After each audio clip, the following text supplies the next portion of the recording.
Hello, Steve89. Well, I just watched episode 8 of Quantum Leap, Stand By Ben, which I just got was a reference to Stand By Me.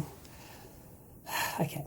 So, at the end of the last episode, we actually saw the next jump, of course, where he was in some sort of youth academy and he was escaping with 3 other students and they ended up stealing a car and driving off. And I thought, okay, where's this going to go? Well, over a cliff. Basically, they had a blowout, they crashed, and basically they died trying to find their way through the woods or forest or whatever, or desert or whatever it was, trying to get to, I think, Las Vegas or somewhere. Of course, Ben, with Addison's help, realizes this and decides he has to, well, he can't get them to turn back because they'd rather die than go back to the academy because it's full of abuse. So they end up guiding them through to, well, their destination, sort of. They end up getting to like a lake or something, a watering hole, but it's dried up. But then they find a pipe to a cabin, which they didn't think was there. The girl was telling them that there's a cabin they just have to get to there, and then they can go the rest of the way. But it wasn't on the grid. That's because they were living off the grid. So they did find that. They get there. And I think the best part about the episode for me is that the kids are very aware of the fact that Ben, and this kid's name is Ben as well, is talking to himself the whole time. And they actually address it. Because in all the other episodes, he seems to be talking to himself and not going off somewhere so it won't be noticed. But no one says anything. I'm like, are we supposed to think that he's doing this off screen? Somehow it's not actually, we're seeing it, but it's not actually what's happening. And I'm glad they finally addressed it. And one of the girls, Leah, just said, do you have an imaginary friend? And he's like, yes, my girlfriend. So he just talks to Addison the whole time, and no one really says anything because they just think he's a bit weird. They find the cabin, they stay there, but of course the evil youth centre people find them. Leah,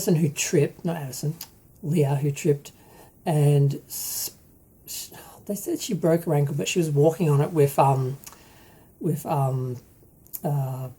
whatever you call it, the splint or whatever. So I'm like, maybe she just twisted it or something, or tore a muscle. I can't believe she broke it and was walking like that.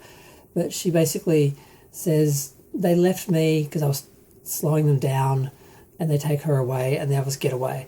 And they use Leah's uncle, connection to him, who is a reporter on a local TV station, and they eventually get where they're going.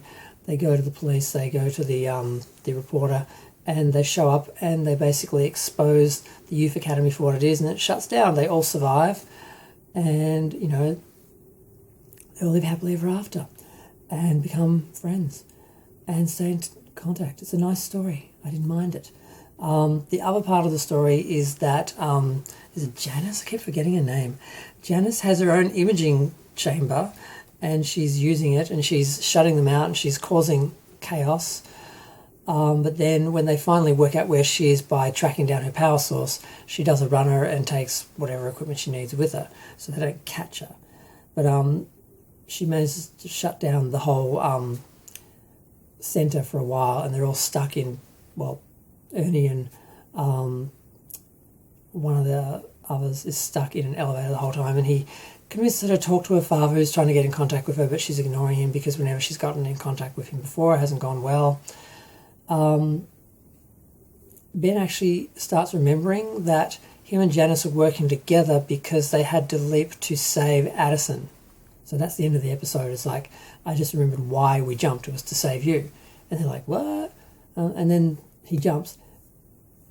And we don't see the next setup for the next episode. I'm like, no, they need to show us what's going to happen in the next episode. I know it's like whenever they have a big cliffhanger ending, they feel like they can end on that. I'm like, no, we need to see what the next thing is going to be. I want to know where he's going to be next.